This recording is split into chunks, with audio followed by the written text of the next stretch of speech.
RPSC द्वारा 2024 तथा 2025 की परीक्षाओं में जो आयोजित राजस्थान जीके के जो प्रश्न पूछे गए हैं उसको हम देखते हैं। सबसे पहला प्रश्न है, कुवलेमाला नामक ग्रंथ में कितनी देशी भाषाओं का उल्लेख है?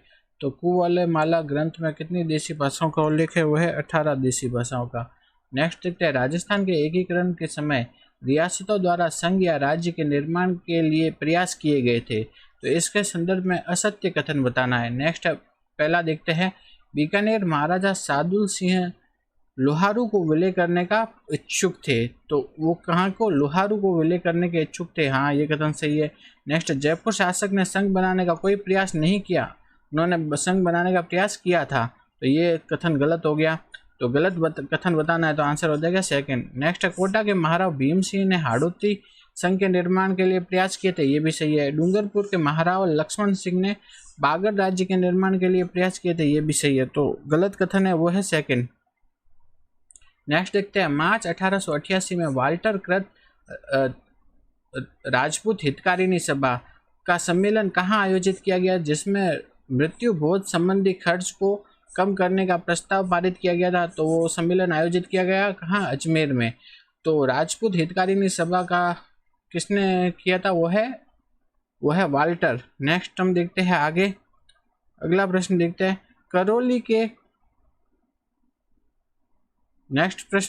करौली के किस महाराजा को मुगल शासक अकबर ने देव बहादुर की उपाधि से सम्मानित किया था? तो देव बहादुर की उपाधि किन महाराजा को दी गई थी? वो है महाराजा गोपाल दास को दी गई थी देव बहादुर की उपाधि।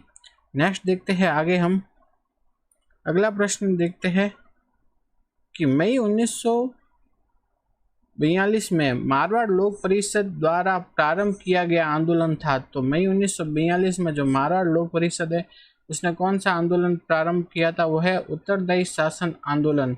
तो उत्तरदायी शासन आंदोलन किसने चालू किया था? वो किया था मारवाड़ लोक परिषद ने 1942 में। अगला प्रश्न है, वह शासक जिसने देशनोक स्थित करनी माता मंदिर के दरवाजे सोने से निर्मित किए थे?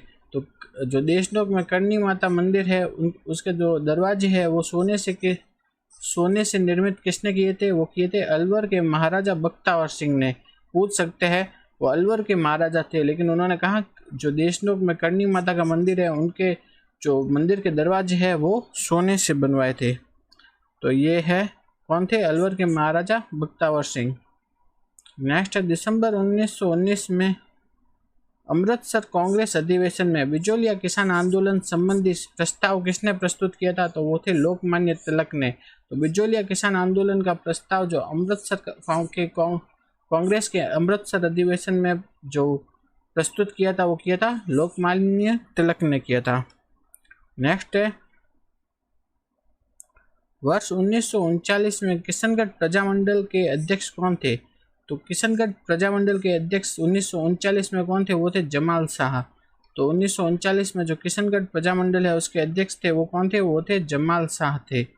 नेक्स्ट हम देखते हैं आगे, अगला प्रश्न, राजस्थानी चित्रकला की सिरोही शैली निम्न में से किस शाखा से संबंधित है? वह मारवाड़। तो सिरोही शैली किस में आती थी? वो आती थी मारवाड़ के अंतर्गत। नेक्स्ट देखते हैं, वैष्णवों की सर्व प्रधान गद्दी गलता जो कि यहाँ कहाँ है? जयपुर में। उनके संस्थापक कौन थे? वो थे कृष्णदास पहारी। तो कृष्णदास पहारी जो गलता की जो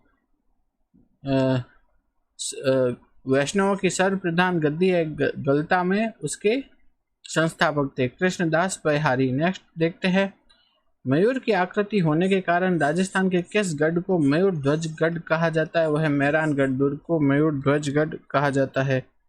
अगले प्रश्न में देखते हैं, किस पुरातात्विक स्थल नेक्स्ट है कि राजस्थान का सबसे पहला समयांकित शीतलेश्वर महादेव मंदिर निम्न में से कहाँ स्थित है? तो जो सबसे पहला जो समय अंकित किया गया है, ऐसा सबसे पहला मंदिर जहाँ की समय अंकित किया गया है वो कौन सा है? शीतलेश्वर महादेव मंदिर। वो कहाँ है? झालरा पाटन में है। नेक्स्ट हम देखते हैं आगे, लोक नृत्य है और वो क्षेत्र है उसको मैच करना है। तो डांडिया लोक नृत्य कहाँ किया जाता है? वो किया जाता है मारवाड़ में। नेक्स्ट है ढोल, ढोल नृत्य कहाँ किया जाता है? ढोल नृत्य किया जाता है जालोर में। नेक्स्ट है गीदड़ नृत्य, गीदड़ नृत्य कहाँ किया जाता है? शेखावाटी में। बम नृत्य कहाँ किया जाता है? अलवर भरतपुर में। तो आंसर हो जाएगा इसका फोर्थ। अगला प्रश्न है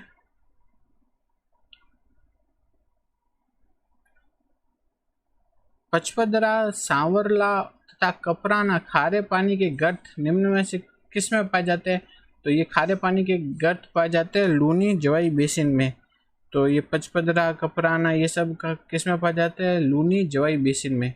नेक्स्ट है हथीमती, मेसवा, याजम, ये किसकी सहायक नदियाँ है? तो ये है सहायक नदियाँ साबरमती की। हथीमती, मेशवा, याजम ये सब सहायक नदियाँ है किसकी? साबरमती की सहायक नदियाँ हैं। नेक्स्ट हम देखते हैं राजस्थान का सेकंड एक कृषि जलवायु प्रदेश निम्नलिखित में से किसे दर्शाता है? सेकंड ये जो कृषि जलवायु प्रदेश है वो किसको दर्शाता है? वो दर्शाता है अंतः प्रवाह शुष्क प्रदेश को दर्शाता है। जनगणना 2011 के अनुसार राजस्थान के किस जिले में कार्य सहभागिता दर सबसे अधिक है? तो कार्य सहभागिता दर सबसे अधिक कहाँ है? वह है प्रतापगढ़ में।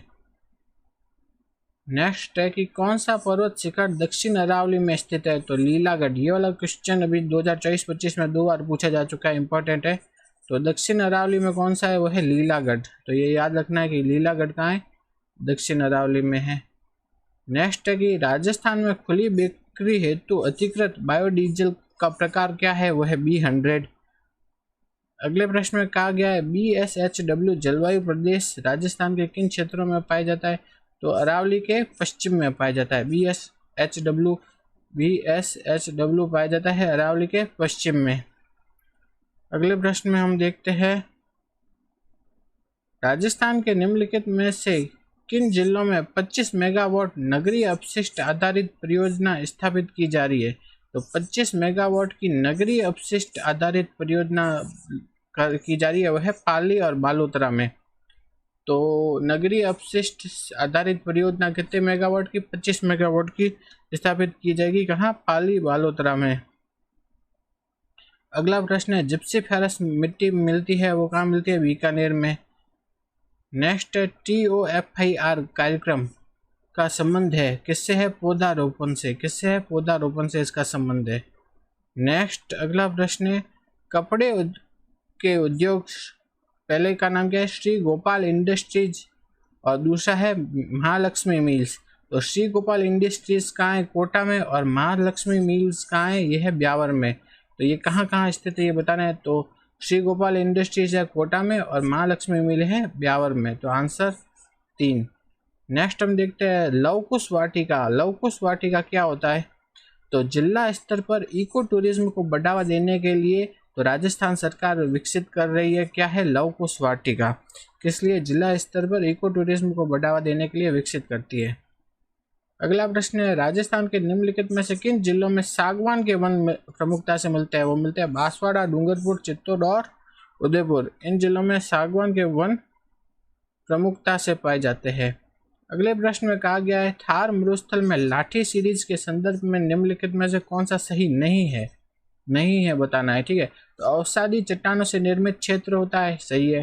भूमिगत जल का अच्छा भंडार होता है लाठी सीरीज में, सही है। प्राकृतिक गैस और तेल के भंडार पाए जाते हैं लाठी सीरीज में, ये भी सही है। बालू का स्तूपों की अधिकता नहीं होती, यहाँ पे बालू का स्तूप नहीं पाए जाते हैं। तो गलत कथन बताना था, हो गया 3rd।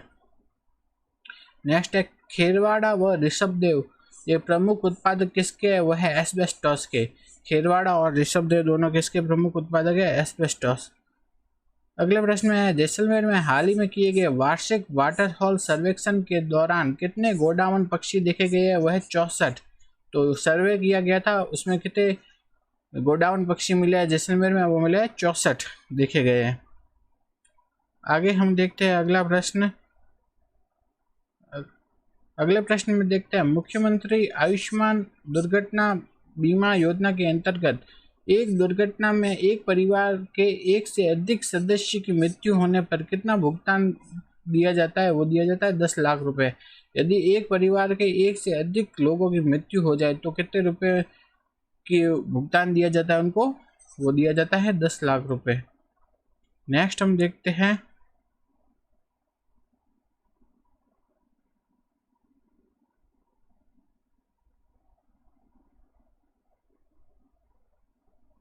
अगला प्रश्न है, पौधा संग्रह कहाँ संरक्षित है? पौधा संग्रह लोक संस्कृति शोध संस्थान, नगर, श्री चूरू ट्रस्ट, यहाँ पे है पौधा संस्थान। अगले प्रश्न में कहा गया है, बीकानेर प्रजामंडल द्वारा बीकानेर दमन विरोधी दिवस कब मनाया जाता है? वो मनाया जाता है 25 अक्टूबर 1944 को। नेक्स्ट प्रश्न है, मारवाड़ सेवा संघ की स्थापना कब हुई थी? वो हुई थी 1920 में। मारवाड़ सेवा संघ की स्थापना हुई थी 1920 में। अगला प्रश्न हम देखते हैं, अगले प्रश्न में पूछा गया है कि जमींदार किसान सभा के संस्थापक कौन थे? तो वो थे फकीर चंद। जमींदार किसान सभा के संस्थापक कौन थे? फकीर चंद।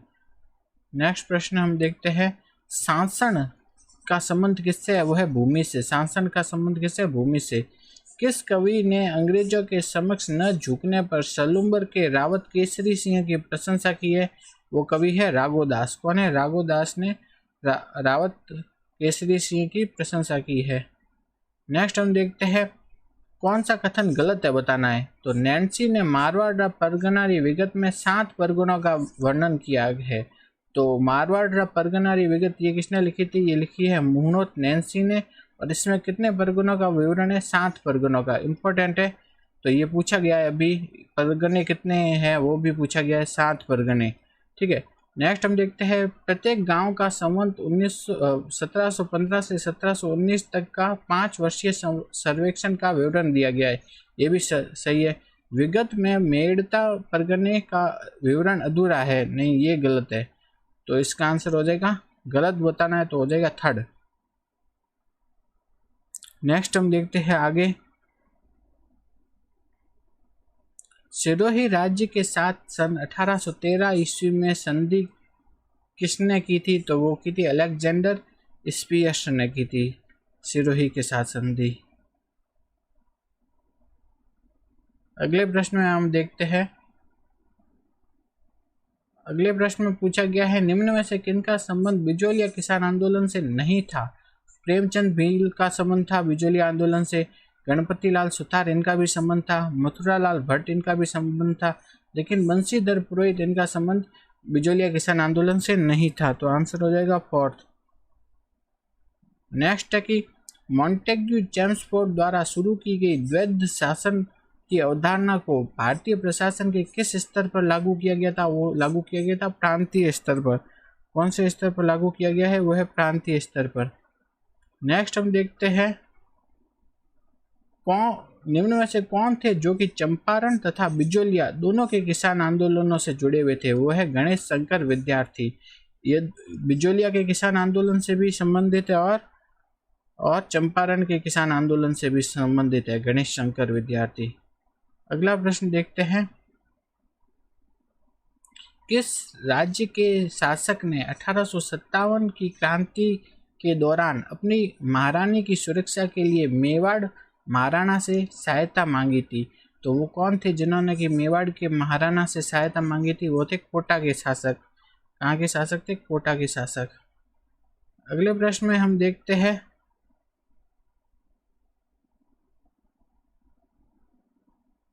मेवाड़ की कृष्ण कुमारी की मृत्यु कब हुई थी? वो हुई थी जुलाई 1810 में। मेवाड़ की जो कृष्णा कुमारी थी, राजकुमारी, उनकी मृत्यु हुई थी 1810 में। नेक्स्ट है, निम्न में से तुर्कों द्वारा राजपूत दुर्गों के विरुद्ध प्रयुक्त युद्ध यंत्र नहीं था, नहीं बताना है। तो मंजनिक, अर्रादा, गरगच ये सब प्रयुक्त किए जाते थे, जबकि नावक प्रयुक्त नहीं किया जाता था। नेक्स्ट है, पॉलिटिकल एजेंट है और जो रियासत है उसको मैच करना है। उदयपुर के पॉलिटिकल एजेंट कौन थे? सावर, सही है। भरतपुर के कौन थे? वो थे मॉरिसन। कौन थे? मॉरिसन। तो ये गलत कथन बताना है तो गलत हो जाएगा, 2nd है। कोटा के मेजर बर्टन, जयपुर के ईडन, ये भी सही है। तो गलत क्या है? भरतपुर वाला, तो 2nd ऑप्शन। नेक्स्ट हम देखते हैं, गोविंद गुरु निम्न में से किस जाति से संबंधित थे? तो वो है बंजारा जाति से। गोविंद गुरु किस जाति के थे? वो थे बंजारा जाति के। अगले प्रश्न में हम देखते हैं बीकानेर के शासकों का विवरण किस ख्यात में मिलता है? वो मिलता है दयालदास री ख्यात में। तो बीकानेर के शासक है उनका विवरण मिलता है दयालदास री ख्यात में मिलता है। अब हम आरपीएससी द्वारा 2024 तथा 2025 में आयोजित परीक्षाओं में राजस्थान जीके के जो प्रश्न पूछे गए उनको देखते हैं। अब हम केमिस्ट एग्जाम 2024 में जो कि 5/8/2024 को हुआ था उसमें राजस्थान जीके के जो प्रश्न पूछे गए थे उसको देखते हैं। तो सबसे पहला प्रश्न हम देखते हैं बारडोली के घटेश्वर मंदिर में शिव के किस रूप को उत्कीर्ण किया गया है? तो बारडोली के जो घटेश्वर मंदिर है उसमें शिव के नटराज रूप को उत्कीर्ण किया गया है। नेक्स्ट देखते हैं छंदमयुख। छंदमयुख के लेखक कौन है? तो छंदमयुख के लेखक है सूर्यमल मिश्रण।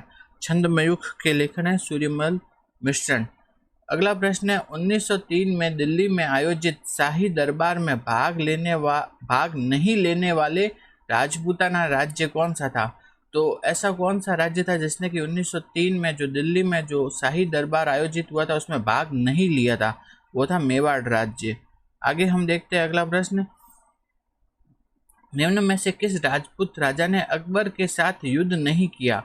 तो वो थे मोटा राजा उदय सिंह। उन्होंने अकबर के साथ युद्ध नहीं किया। बाकी महाराणा प्रताप, रावचंद्र सेन, सुल्तान देवड़ा इन सभी ने अकबर के साथ युद्ध किया था। अगले प्रश्न में बोला गया है नेहड़ी, कठेरी, राठी ये सब किस बोली के रूप है? तो ये सब है मेवाती। तो नेहड़ी, कठेर, राठी ये सब है ना किस बोली के रूप है? ये है मेवाती के। अगले प्रश्न में कहा गया है महाराणा प्रताप के समय चावंड में चित्रित प्रसिद्ध कृति है तो वह है ढोला मारू। महाराणा प्रताप के समय जो चावंड है उसमें चित्रित प्रसिद्ध कृति कौन सी है? वह है ढोला मारू। तो ढोला मारू का चित्रण कहाँ हुआ था? चावंड में हुआ था। और किन के समय में हुआ था? वो हुआ था महाराणा प्रताप के समय में। नेक्स्ट देखते हैं कि भील नृत्य गौरी में लोक भाषा में कविता बोलने वाले पात्र को कहते हैं। तो गौरी लोक नृत्य है उसमें जो कविता बोलने वाले जो पात्र है उसको क्या बोलते हैं? उसे बोलते हैं झामटिया। तो गौरी लोक नृत्य में जो कविता बोलने वाला जो पात्र है उसे बोलते हैं झामटिया। नेक्स्ट है राजस्थान यूनियन बनाने के उद्देश्य से किस राज्य के शासक ने 25 तथा 26 जून 1946 को राजाओं का एक सम्मेलन बुलाया? तो वो थे उदयपुर के महाराणा भोपाल सिंह। उन्होंने क्या है राजस्थान यूनियन बनाने के लिए 25 तथा 26 जून 1946 को राजाओं का एक सम्मेलन बुलाया था। आगे हम देखते हैं अगले प्रश्न में 1897 में बिजोलिया के बैरीसाल गांव को किन प्रतिनिधियों ने उदयपुर के महाराणा से भेंट की थी? तो बैरीसाल के कौन से प्रतिनिधि थे जिन्होंने कि उदयपुर के महाराणा से भेंट की थी? वह नानजी तथा ठाकरी पटेल। नानजी तथा ठाकरी पटेल है उन्होंने जो 1897 में उदयपुर के महाराणा से भेंट की थी। नेक्स्ट है भीम भड़क शैलचित्रपुरा स्थल स्थित है वो कहाँ स्थित है? जोधपुर में। अगले प्रश्न में कहा गया है किस राजपूत राज्य ने 1844 ईस्वी में कन्या भ्रूण वध को गैर कानूनी घोषित कर दिया था? वो है जयपुर के राज्य ने। अगला प्रश्न है किस प्रतिहार शासक ने अपनी राजधानी को मंडोर से मेड़ता बदली थी? तो वो थे नागभट्ट प्रथम। तो ये इंपॉर्टेंट प्रश्न पूछा जाता है कौन से प्रतिहार शासक थे जिन्होंने कि अपनी राजधानी को मंडोर से मेड़ता में स्थापित किया? वो थे नागभट्ट प्रथम। उन्होंने अपनी राजधानी कहाँ से? मंडोर से मेड़ता में स्थापित की थी। नेक्स्ट देखते हैं राजस्थान में मौर्य की उपस्थिति स्पष्ट है वो किस से स्पष्ट होती है? वह है कर्णसभा के शिवालय के शिलालेख से। कर्णसभा के जो शिवालय है उसके शिलालेख से मौर्य की स्थिति स्पष्ट है। नेक्स्ट है बूंदी के दुर्ग में रंग विलास नामक चित्रशाला का निर्माण किस शासक के काल में हुआ था? वो हुआ था महाराव उमेद सिंह। तो बूंदी है उसके दुर्ग में क्या है? रंग विलास नामक एक चित्रशाला है उसका निर्माण हुआ था महाराव उमेद सिंह के शासनकाल में। आगे देखते हैं निम्न में से कौन सा सुमिलित नहीं है बताना है? तो खो-दरीबा सीसा जस्ता के लिए नहीं होता है तो ये सुमिलित नहीं है। खो-दरीबा किसका खनन क्षेत्र है? वह है तांबे का। तो पहला ही सुमेलित नहीं है। नेक्स्ट है चंपागुड़ा में किसका खनन होता है? बेरिलियम। इंपॉर्टेंट है कि बेरिलियम का खनन कहाँ होता है? चंपागुड़ा। लीलवानी में किसका होता है? मैंगनीज का। मोरिजा बांदोल में किसका होता है? लोहे का। ये भी सही है। तो सही कौन सा नहीं है? वो पूछा है तो कौन सा, फर्स्ट ऑप्शन। आगे हम देखते हैं राजस्थान के किस क्षेत्र में उपोष्ण कटिबंधीय सदाबहार वन मिलते हैं। तो उपोष्ण कटिबंधीय सदाबहार वन राजस्थान में कहाँ मिलते हैं, माउंट आबू के आसपास का, माउंट आबू के चारों ओर। नेक्स्ट देखते हैं जल ग्रहण क्षमता के आधार पर बताना है, तो अवरोही क्रम बताना है, मतलब ज्यादा से कम की ओर। तो सबसे अधिक जल ग्रहण क्षमता किसकी है, वो है बनास की। उसके बाद में है लूनी नदी की। उसके बाद में है किसकी, माही की। फिर चौथे नंबर पे कौन सा है, वो है बाणगंगा। तो सबसे अधिक जल ग्रहण क्षमता बनास की, सेकंड नंबर पे है किसकी, लूनी, थर्ड नंबर के है कौन, माही, और चौथे नंबर पे है बाणगंगा। नेक्स्ट, राजस्थान के किन किन जिलों में लाल लोमी मिट्टी मिलती है। तो लाल लोमी मिट्टी मुख्यतः कहाँ मिलती है, डूंगरपुर, बांसवाड़ा में मिलती है। उसके अलावा उदयपुर के कुछ भाग में भी मिलती है लाल लोमी मिट्टी। तो लाल लोमी मिट्टी मिलती है, ऑप्शन कौन सा सही होगा, उदयपुर और डूंगरपुर। तो फर्स्ट ऑप्शन सही होगा। नेक्स्ट देखते हैं राजस्थान में भूजल स्तर निरंतर गिर रहा है, तो ये क्यों है। इसका कारण है कि वर्षा की कमी तथा अत्यधिक भूजल दोहन इसके उत्तरदायी है। तो ए भी सही है और आर भी सही है और इसका स्पष्टीकरण भी सही है, तो ऑप्शन हो जाएगा 4। नेक्स्ट हम देखते हैं कौन सी पहाड़ी जालोर क्षेत्र में स्थित नहीं है। जारोला पहाड़ कहाँ है, जालोर में। इसराना भाकर जालोर में, रोजा भाकर ये भी जालोर में, जबकि जो सायरा है वो जालोर में नहीं है। तो इसका आंसर हो जाएगा 4th, सायरा। नेक्स्ट है कि निम्न में से राजस्थान के किन जिलों में उच्च वायु तीव्रता से न्यूनतम नुकसान होने की संभावना है। उच्च वायु तीव्रता से न्यूनतम नुकसान कहाँ होगा, वो होगा डूंगरपुर, बांसवाड़ा में होगा। नेक्स्ट हम देखते हैं सोलर पार्क है और वो कौन सी कंपनी द्वारा संचालित है, उनको देखते हैं। तो फलोदी पोखरण का जो सोलर पार्क है वो SL सौर ऊर्जा कंपनी, इसके SL सौर ऊर्जा कंपनी द्वारा संचालित है। फतेहगढ़ फेज फर्स्ट भी है, वो किसके द्वारा संचालित है, वो है अडानी रिन्यूएबल एनर्जी द्वारा। तीसरा है नोख जैसलमेर का जो सोलर पार्क है वो है RSDCL द्वारा संचालित। फोर्थ है पूगल बीकानेर का जो सोलर पार्क है वो है RSDCL द्वारा संचालित है। तो ऑप्शन हो जाएगा 3। आगे देखते हैं जनगणना 2011 के अनुसार राजस्थान में अनुसूचित जनजाति का कितना प्रतिशत क्षेत्र नगरीय क्षेत्र में निवास करता है। तो अनुसूचित जनजाति का कितना प्रतिशत जो है वो कि नगरीय क्षेत्र में निवास करता है वो है 3.5%। अनुसूचित जनजाति है उसका कितना भाग नगरीय क्षेत्र में निवास करता है, वो करता है 3.5% नगरीय क्षेत्र में निवास करता है। नेक्स्ट है आगे देखते हैं थार के मरुस्थल के बारे में जो कथन दिए गए उनको बताना है। संपूर्ण मरुस्थल रेतीला व बालू का स्तूप क्षेत्र है, नहीं, कुछ भाग क्या है, बालू का स्तूप मुक्त क्षेत्र भी है। तो ए तो क्या हो गया, गलत हो गया। बी है यह लगभग 1,75,000 किलोमीटर स्क्वायर में फैला हुआ है थार मरुस्थल, बिल्कुल सही। यह 25 सेंटीमीटर समवर्षा रेखा के पश्चिम में स्थित है। 25 सेंटीमीटर जो समवर्षा रेखा है उसके पश्चिम में स्थित है, ये भी सही है। नेक्स्ट है भालेरी चूरू तथा मेढा सीकर में बरखान प्रकार के क्या मिलते हैं, बालू का स्तूप, ये भी सही है। BCD सही है, तो ऑप्शन हो जाएगा फर्स्ट। आगे देखते हैं कौन सी नदी शेखावाटी प्रदेश से संबंधित नहीं है। कांतली शेखावाटी में है, कामत मेढा ये सब शेखावाटी में, जबकि डाई है वो शेखावाटी में नहीं है। कांतली, मेढा और कामत ये सभी कहाँ है, शेखावाटी में है, जबकि डाई शेखावाटी में नहीं है। नेक्स्ट है राजस्थान के अर्धशुष्क पूर्वी मैदानी 3rd A कृषि जलवायु प्रदेश के संदर्भ में कौन सा कथन सही नहीं है।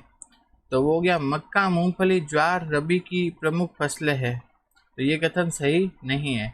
बाकी सभी कथन इसमें सही है। तो सही कथन कौन कौन से है, सिंचित और असिंचित दोनों प्रकार की कृषि की जाती है, 3rd A में सही है। इसका विस्तार जयपुर, अजमेर, दौसा, टोंक जिलों में है, ये भी सही है। तीसरा है यहाँ 50 से 75 सेंटीमीटर औसत वर्षा होती है, ये भी सही है। तो सही कथन कौन सा नहीं है कि मक्का, मूंगफली, ज्वार इत्यादि रबी की प्रमुख फसलें, ये कथन सही नहीं है। नेक्स्ट देखते हैं 2011 में राजस्थान के किस जिले में बाल लिंगानुपात न्यूनतम था? तो न्यूनतम बाल लिंगानुपात था वो था झुंझुनू में था। आगे देखते हैं झालावाड़ में किस प्रकार की जलवायु मिलती है? वो मिलती है AW प्रकार की। झालावाड़ में किस प्रकार की जलवायु है? AW प्रकार की जलवायु मिलती है। नेक्स्ट, हाल ही में राजस्थान के किस स्थान से भारतीय पुरातत्व सर्वेक्षण को कुषाण काल, शुंग काल, मौर्य काल, जनपद काल तथा महाभारत काल के अवशेष मिले हैं? वह बहज डीक से मिले हैं अवशेष मिले हैं। तो ये इम्पोर्टेंट है, अभी जून वाला जो सूजस है उसमें भी दे रखा है ये, तो करंट की दृष्टि से ये इम्पोर्टेंट है। ये किस स्थान पर जो पुरातात्विक स्थल मिले हैं वह डीग के बहज गांव में मिले हैं पुरातात्विक स्थल। इम्पोर्टेंट है ये क्वेश्चन। आगे हम देखते हैं राजस्थान में विधानसभा में वर्तमान नेता प्रतिपक्ष कौन है? तो विधानसभा के जो नेता प्रतिपक्ष है वो है टीकाराम जूली। कौन है? टीकाराम जूली। आरपीएससी द्वारा 2024 तथा 2025 में आयोजित परीक्षाओं में जो राजस्थान जीके के प्रश्न पूछे गए उसको देखते हैं। ये वाले प्रश्न आपके आने वाली परीक्षाओं जैसे RPSC second grade teacher exam, RPSC assistant professor, इसके लिए महत्वपूर्ण हो सकते हैं। तो शुरू करते हैं। पहला है, संयुक्त प्रांत अथवा राजस्थान के विलय के विषय पर भरतपुर एवं धौलपुर की जनता की राय जानने के लिए गठित समिति के सदस्यों में से निम्न में से कौन नहीं था? ठीक है, तो कौन नहीं था वो बताना है। तो धौलपुर और भरतपुर है, उसकी जनता की राय जाननी थी कि उनको कहाँ विलय होना है, तो उसके लिए एक समिति गठित की गई थी। उसमें कौन कौन थे? उसमें थे डॉक्टर शंकरदेव, प्रभुदयाल, RK सिद्धवा, ये सब उस समिति में थे, जबकि शोभाराम थे वो उस समिति में नहीं थे। अगला प्रश्न है डेरू। डेरू क्या है? तो डेरू है एक प्रकार का वाद्य यंत्र होता है। तो डेरू क्या होता है? एक प्रकार का वाद्य यंत्र। नेक्स्ट हम देखते हैं राजस्थान में निम्न में से कौन सा तुर्रा कलंगी ख्याल से संबंधित नहीं है? तो तुर्रा कलंगी ख्याल है वो कहाँ कहाँ है? गोसुंडा, निम्बाहेड़ा, चित्तौड़, ये सभी तुर्रा कलंगी ख्याल से संबंधित है, जबकि जो नागौर है उसका संबंध नहीं है तुर्रा कलंगी ख्याल से। अगले प्रश्न में देखते हैं 1948 में डूंगरपुर का प्रधानमंत्री किसे बनाया गया था? वो बनाया गया था गौरी शंकर उपाध्याय को। 1948 में डूंगरपुर का प्रधानमंत्री बनाया गया था गौरी शंकर उपाध्याय को। अगला प्रश्न है पुरा स्थल ओजियाना के संबंध में कौन सा कथन सत्य नहीं है? ठीक है, तो गलत कथन बताना है। तो गलत कथन क्या है? पहला है क्या है? ये ताम्रयुगीन सभ्यता का स्थल है, सही है। इसका उत्खनन का कार्य RC अग्रवाल, BR मीना, आलोक त्रिपाठी ने किया था, ये भी सही है। वृषभ एवं गाय का मृणमय मूर्तियां मिली है जिन पर सफेद रंग की डिजाइन बना हुआ है, ये भी सही है। यह कोठारी नदी के किनारे विकसित है, नहीं, ये गलत है। तो ऑप्शन D है वो गलत है, तो गलत वाला ही पूछा था अपन को। नेक्स्ट हम देखते हैं चेतावनी का चुंगटिया केसरी सिंह बारठ द्वारा किस शासक को लिखा गया था? तो चेतावनी राज चुंगटिया लिखा गया था, वो किन के लिए लिखा गया था? महाराणा फतेह सिंह के लिए लिखा गया था। और किसने लिखा था? केसरी सिंह बारठ ने। 1570 में किस राजा द्वारा नागौर दरबार का आयोजन किया गया था? तो अकबर ने। तो नागौर दरबार का आयोजन किसने किया था? अकबर ने। नेक्स्ट युद्ध है और उनको सुमेलित करना है। तो सबसे पहले देखते हैं जो खातोली का युद्ध हुआ था ना, वो किन किन के बीच में हुआ था? वो है राणा सांगा और इब्राहिम लोदी के बीच में। नेक्स्ट है शेरशाह सूरी तथा मालदेव के बीच में कौन सा युद्ध हुआ था? वो हुआ था गिरी सुमेल का युद्ध। पृथ्वीराज तृतीय तथा मोहम्मद गौरी के बीच में कौन सा युद्ध हुआ था? वो हुआ था तराइन का युद्ध। और राणा सांगा तथा बाबर के बीच में युद्ध हुआ था, वो हुआ था खानवा का युद्ध हुआ था। नेक्स्ट है राजस्थान में रामद्वारा की स्थापना किस धार्मिक संप्रदाय द्वारा की गई है? तो रामद्वारा की स्थापना किन के द्वारा की गई है? वह राम स्नेही संप्रदाय के द्वारा की गई है। नेक्स्ट है उदयपुर राज्य में वर्ष 1818 में भील विद्रोह के कारण थे। तो उदयपुर में जो 1818 है उसमें भील विद्रोह हुआ था, उसके कारण क्या थे? पहला तो था भीलों को सेना से निकालना, दूसरा है अंग्रेजों की भील दमन नीति, तीसरा है वनों पर राज्य का अधिकार करना, चौथा है भीलों की रखवाली एवं बोलाई कर पर कर वसूल करने का अधिकार समाप्त करना, ये चारों उसके कारण थे। तो उपरोक्त सभी हो जाएगा इसका आंसर। नेक्स्ट हम देखते हैं, ढूंढाड़ी के भित्ति चित्र मिलते हैं। ढूंढाड़ी के भित्ति चित्र कहाँ कहाँ मिलते हैं? बैराठ में, आमेर में, मोजमाबाद, भावपुरा, इन सभी जगह पे ढूंढाड़ी के भित्ति चित्र मिलते हैं। तो ऑप्शन हो जाएगा सेकंड सही। अगला प्रश्न है कि कौन सी कृतियां बाकीदास द्वारा रचित है? कौन सी कृतियां बाकीदास द्वारा रचित है? तो सुर छत्तीसी, दातार बावनी, सुपह छत्तीसी, चुगल मुख चपेटिका, ये सब किसके द्वारा रचित है? ये सब रचित है बाकीदास द्वारा रचित है। तो इसका आंसर हो जाएगा सी, थर्ड हो। ठीक है। नेक्स्ट है कि जगत शिरोमणि मंदिर के संबंध में कौन सा कथन सत्य नहीं है? तो गलत कथन बताना है। राजा मान सिंह प्रथम की याद में इसका निर्माण कराया गया था। नहीं, मान सिंह की याद में नहीं कराया गया था, उनके बेटे जगत सिंह थे, उनकी याद में इसका निर्माण करवाया गया था। तो गलत कथन कौन सा हो गया? फर्स्ट। बाकी देख लेते हैं। रानी कनकावती ने इस मंदिर का निर्माण कराया था। तो जगत शिरोमणि मंदिर का निर्माण किसने कराया था? रानी कनकावती ने। इसमें सुंदर गुरुड़ मंडप है, ये भी सही है। मंदिर आमेर में स्थित है, ये भी सही है।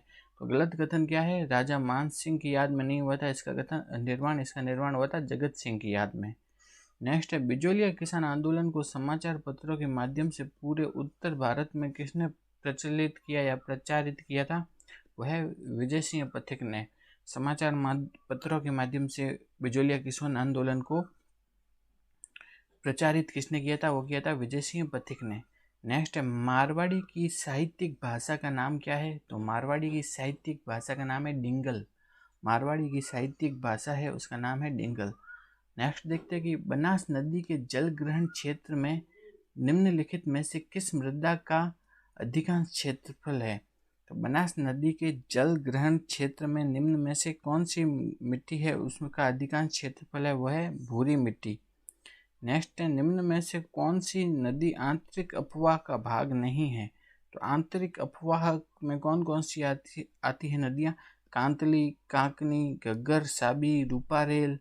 ठीक है, ये सब किस में आती है? आंतरिक अपवाह में। तो बच गई खारी, ये आंतरिक अपवाह में नहीं आती है। नेक्स्ट है, कुछ जिले दिए भी है और जिले दिए सुमिलित करना है। अमर सागर कहाँ है? वो है जैसलमेर में। स्वरूप सागर कहाँ है? उदयपुर में। गैब सागर कहाँ है? डूंगरपुर में। मोती सागर कहाँ है? टोंक में। तो इसका आंसर हो जाएगा थर्ड सही हो जाएगा। नेक्स्ट है, कौन सा सुमिलित नहीं है वो बताना है। झारोला पहाड़ की ऊंचाई 588, रोजा भाकर की ऊंचाई 730, डोरा पर्वत की ऊंचाई 869, जबकि इसराना भाकर है उसकी ऊंचाई 739 नहीं है, उसकी ऊंचाई कितनी है? 839 है। तो इसका आंसर हो जाएगा कौन सा? फर्स्ट। कौन सा सुमिलित नहीं है बताना था, तो इसका आंसर हो जाएगा फर्स्ट हो जाएगा। नेक्स्ट हम देखते हैं आगे, खनिज और उनके खनन क्षेत्र है। तो इसमें बताना है कि कौन सा सुमिलित नहीं है वो बताना है। फ्लोराइट कहाँ निकलता है? मंडो की पाल से। बेराइट बालपुरा तथा खोरा से सही है। चूना पत्थर कहाँ से? मांडला तथा मुंडवा से निकलता है, ये भी सही है। तांबड़ा राजगढ़ तथा कुशलगढ़ से नहीं निकलता, ये कथन गलत है। तो इसका आंसर हो जाएगा थर्ड। आगे देखते हैं कि निम्न में से कौन सा पवन ऊर्जा परियोजना स्थल नहीं है। पवन ऊर्जा का स्थल कौन सा नहीं है वो बताना है। बीठड़ी पवन ऊर्जा का स्थल है, फलोदी पवन ऊर्जा का स्थल है, देवगढ़ पवन ऊर्जा का स्थल है, जबकि जो मोकला है वो पवन ऊर्जा का स्थल इसमें से नहीं है। तो आंसर हो जाएगा 3। नेक्स्ट देखते हैं, सूखा विकास कार्यक्रम भारत सरकार तथा राजस्थान सरकार द्वारा क्रमशः अनुपात में वित्त पोषित है। तो सूखा विकास कार्यक्रम है उसमें भारत सरकार तथा राजस्थान सरकार का जो अनुपात कितना है वह है 75:25। तो सूखा विकास कार्यक्रम में भारत सरकार और राजस्थान सरकार का जो अनुपात है वह है 75:25 का अनुपात है। सूखा विकास कार्यक्रम में भारत सरकार का अनुपात ज़्यादा है, कितना है? 75, और राजस्थान सरकार का कितना है? 25। नेक्स्ट है, सूती वस्त्र की मिल है और वो कहाँ स्थित है उसको सुमिलित करना है। एडवर्ड मिल तो कहाँ है? ब्यावर में। राजस्थान टेक्सटाइल मिल है वो कहाँ है? भवानी मंडी में। सादुल टेक्सटाइल मिल कहाँ है? गंगानगर में। मेवाड़ टेक्सटाइल मिल कहाँ है? भीलवाड़ा में। तो ये इसको सुमिलित करके लिखा है। एक बार वापस देखते हैं, ये एडवर्ड मिल कहाँ है, वो है ब्यावर में। राजस्थान टेक्सटाइल मिल कहाँ है, भवानी मंडी में। शार्दुल टेक्सटाइल मिल कहाँ है, गंगानगर में। मेवाड़ टेक्सटाइल मिल कहाँ है, भीलवाड़ा में। तो इसका आंसर हो जाएगा थर्ड। आगे देखते हैं, कृषि विभाग राजस्थान सरकार के अनुसार भीलवाड़ा, राजसमंद तथा चित्तौड़गढ़ में निम्न में से कौन सी कृषि जलवायु प्रदेश है, वह है उप आर्द्र दक्षिणी मैदान। तो भीलवाड़ा हो गया, राजसमंद हो गया और चित्तौड़ है, इसमें क्या है, उप आर्द्र दक्षिणी मैदान ये जलवायु है। नेक्स्ट है, राजस्थान के किस प्रदेश में सालार के वन मिलते हैं। तो सालार के वन मिलते हैं अरावली पहाड़ियों की उच्च श्रेणियों में। सालार के वन मिलते हैं कहाँ मिलते हैं, अरावली पहाड़ियों की उच्च श्रेणियों में मिलते हैं। नेक्स्ट है कि जनगणना 2011 के अनुसार राजस्थान में 1 मिलियन से कम जनसंख्या वाले जिलों का समूह कौन सा है। तो 1 मिलियन से कम जनसंख्या वाले जिले कौन से थे, वो थे प्रतापगढ़ तथा जैसलमेर। तो 2011 में 1 मिलियन से कम जनसंख्या वाले जिले थे, एक तो है प्रतापगढ़ और दूसरा है जैसलमेर। नेक्स्ट है, कौन सा दर्रा तथा उसकी अवस्थिति सुमेलित नहीं है। तो खटखट दर्रा कहाँ है, बूंदी में। देसूरी कहाँ है, पाली में। कामली घाट कहाँ है, राजसमंद में, ये सही है। बर उदयपुर में नहीं है, तो ये आंसर गलत होगा। सुमेलित कौन सा नहीं है, वो है पहला, सुमेलित नहीं है। नेक्स्ट है, राजस्थान में एक घिया पत्थर उत्पादक क्षेत्र नहीं है, ठीक है। सलुम्बर बेंद घिया पत्थर उत्पादक है। ओरडा देपुरा ये भी घिया पत्थर उत्पादक है। ऋषभदेव चिकला ये भी घिया पत्थर उत्पादक है। जबकि गुंजन कछाला है वो घिया पत्थर उत्पादक क्षेत्र नहीं है। आंसर हो जाएगा सेकंड। नेक्स्ट देखते हैं, 10 सेंटीमीटर समवर्षा रेखा राजस्थान के किस जिले से नहीं गुजरती है। जैसलमेर, गंगानगर, बीकानेर, इन सभी से 10 सेंटीमीटर वर्षा रेखा गुजरती है, जबकि हनुमानगढ़ है उससे नहीं गुजरती है। हनुमानगढ़ में वर्षा ज़्यादा होती है। अगला प्रश्न देखते हैं। अगले प्रश्न में पूछा गया है, पोपा बाई पोल तथा मारवाड़ की अवस्था नामक पुस्तकें किसने लिखी थी। वो लिखी थी जय नारायण व्यास ने। तो पोपा बाई पोल तथा मारवाड़ की अवस्था पुस्तकें लिखी थी जय नारायण व्यास ने। नेक्स्ट है, मिर्जामल पोदार परिवार का संग्रह कहाँ पर स्थित है। तो मिर्जामल पोदार परिवार है, उनका संग्रह कहाँ स्थित है, वो है चूरू में।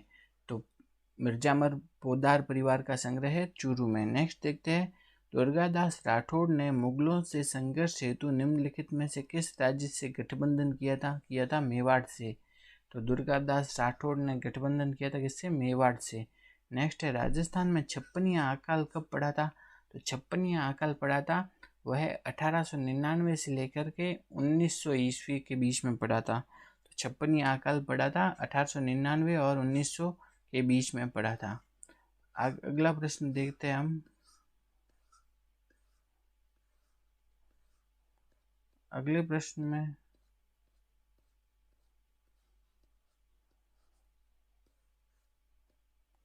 प्रश्न में पूछा गया है, मुनोत नैन्सी को राजपूताने का अबुल फजल किसने कहा था। वो कहा था मुंशी देवी प्रसाद ने। तो मुनोत नैन्सी को राजपूताने का अबुल फजल कहा था मुंशी देवी प्रसाद ने। नेक्स्ट है, मारवाड़ सेवा संघ की स्थापना कब हुई थी। 1920 में हुए थे और इसके पहले अध्यक्ष कौन बने थे, वो बने थे दुर्गा शंकर। तो 1920 में स्थापित मारवाड़ सेवा संघ के जो पहले अध्यक्ष थे वो थे दुर्गा शंकर। अगला प्रश्न हम देखते हैं। अगले प्रश्न में क्या कहा गया है।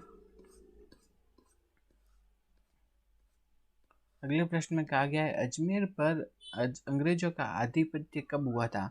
तो अजमेर पर अंग्रेजों का अधिकार हुआ था 25 जून 1818 को हुआ था। नेक्स्ट, मेवाड़ में आण व्यवस्था क्या थी। तो आण किसे कहते थे, वो कहते थे लेन देन से पहले जो महाराणा की सौगंध गाई जाती थी उसे कहते थे आण, ठीक है। तो मेवाड़ में आण क्या होता था, वो होता था लेन देन से पहले महाराणा की जो सौगंध खाई जाती थी उसे कहते थे। अगले प्रश्न में हम देखते हैं, निम्न में से कौन प्रसिद्ध बिजोलिया किसान आंदोलन से संबंधित नहीं थे।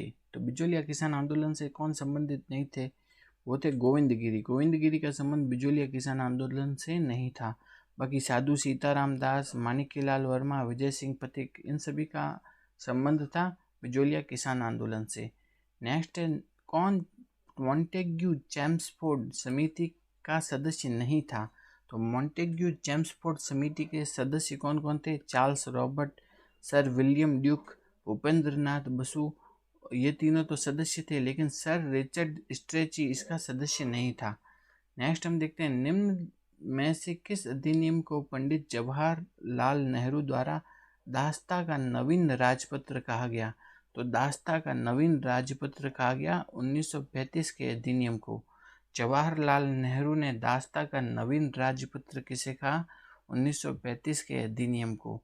नेक्स्ट है, सिरोही राज्य ने ब्रिटिश सरकार के प्रभुत्व की संधि को किस वर्ष स्वीकार किया था? तो सिरोही राज्य ने स्वीकार किया था ब्रिटिश के जो प्रभुत्व को 1823 में। नेक्स्ट है, 1857 की क्रांति के समय सिरोही के जो पॉलिटिकल एजेंट कौन थे? तो सिरोही के थे कैप्टन हॉल थे सिरोही के। मैकमेसन तो कहाँ के थे? जोधपुर के। मेजर बर्टन कहाँ के थे? कोटा के थे। ईडन थे, वो कहाँ के? जयपुर के थे।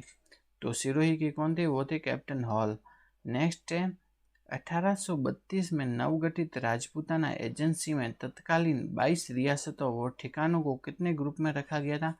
वो रखा गया था 4 ग्रुप में रखा गया था। नेक्स्ट है, ईस्ट इंडिया कंपनी एवं राजपूत राज्यों के मध्य 1817-18 की जो संधियों का मसौदा निम्नलिखित में से किसने तैयार किया था? वो किया था चार्ल्स मेटकॉफ में। तो 1817-18 में जो राजपूत राज्य तथा ईस्ट इंडिया कंपनी के बीच में जो समझौता हुआ था, उसका जो पूरा मसौदा है वो किसने तैयार किया था? वो किया था चार्ल्स मेटकॉफ ने तैयार किया था। आरपीएससी द्वारा 2024 तथा 2025 में आयोजित परीक्षाओं में जो राजस्थान जीके के जो प्रश्न पूछे गए हैं उसको अब हम देखते हैं। ये आपके आने वाली परीक्षाओं जैसे RPSC second grade teacher, RPSC assistant professor exam, इसके लिए महत्वपूर्ण हो सकते हैं। तो शुरू करते हैं। सबसे पहले हम देखते हैं, नाथावतों के इतिहास के अनुसार बीहड़ वन में उच्च पर्वत शिखर पर बना हुआ वह दुर्ग कौन सा है जो शिवपिंड पर रखे बिलपत्र की तरह दिखाई देता है? तो शिवपिंड पर रखे बिलपत्र की तरह क्या दिखाई देता है? वो दिखाई देता है रणथंभौर का दुर्ग। तो रणथंभौर का दुर्ग है जो कि शिवलिंग पर रखे बिलपत्र की तरह दिखाई देता है। और ये क्या है? बीहड़ वन में उच्च पर्वत शिखर पर बना हुआ है। तो इसका आंसर होगा रणथंभौर का दुर्ग। नेक्स्ट हम देखते हैं, रणकपुर के मंदिर का निर्माण किसके आदेश से प्रारंभ हुआ? तो रणकपुर के जो मंदिर है उसका निर्माण हुआ वह है सोम सुंदर सूरी के आदेश से रणकपुर का मंदिर बनाया गया। तो रणकपुर का मंदिर किनके आदेश से बनाया गया? सोम सुंदर सूरी के आदेश से। आगे हम देखते हैं, 1572 ईस्वी में गुजरात अभियान के लिए जाते समय बागौर से अकबर के महाराणा प्रताप से सुलह वार्ता हेतु किसे भेजा? तो अकबर ने जो 1572 में महाराणा प्रताप से सुलह वार्ता के लिए किसको भेजा था? वो भेजा था जलाल खान कोरची को भेजा था। 1572 में भेजा था जलाल खान कोरची को। नेक्स्ट हम देखते हैं, किसके कथानुसार राजस्थानी चित्रशैली स्त्रियों की सुंदरता की खान है? वो ये किसने कहा था? ये कहा था डॉक्टर वासुदेव शरण अग्रवाल ने। किन्होंने कहा था? डॉक्टर वासुदेव शरण अग्रवाल ने ये कहा था। नेक्स्ट है कि भरतपुर प्रजामंडल और सरकार के बीच समझौते के अनुसार भरतपुर प्रजामंडल का नाम बदलकर क्या रखा गया? तो भरतपुर प्रजामंडल का नाम बदलकर रखा गया भरतपुर प्रजा परिषद। तो भरतपुर प्रजामंडल था, उसका नाम बदल करके क्या रखा गया था? भरतपुर प्रजा परिषद। नेक्स्ट है, राजस्थानी साहित्य के भरतेश्वर बाहुबली रास क्या है? भरतेश्वर बाहुबली रास के लेखक कौन थे? वो थे शालिभद्र सूरी।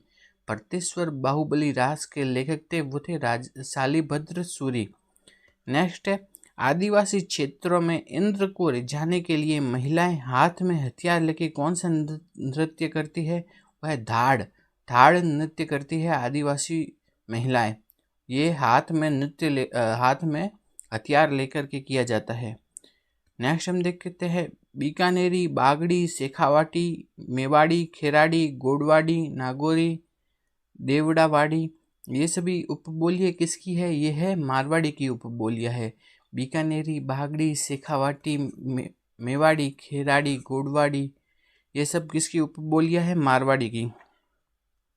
नेक्स्ट है मत्स्य संघ का उद्घाटन किस कैबिनेट स्तर के भारतीय मंत्री द्वारा किया गया था? तो मत्स्य संघ का उद्घाटन किया था, वो किया था एन.वी. गाडगिल ने। किन्होंने किया था? एन.वी. गाडगिल ने किया था मत्स्य संघ का उद्घाटन। नेक्स्ट है मोरचंग के बारे में कौन सा कथन सत्य है, बताना है। यह लोहे का बना एक छोटा सा वाद्य है, ये कथन सत्य है। मोरचंग को होठों के बीच रखकर बजाया जाता है, ये भी सत्य है। यह सुश्रुत वाद्य की श्रेणी में आता है, यह भी सही है। इसमें 27 तार होते हैं, ये गलत है, तो इस चौथा गलत है, तो फर्स्ट, सेकंड, थर्ड सही है, तो आंसर हो जाएगा 3।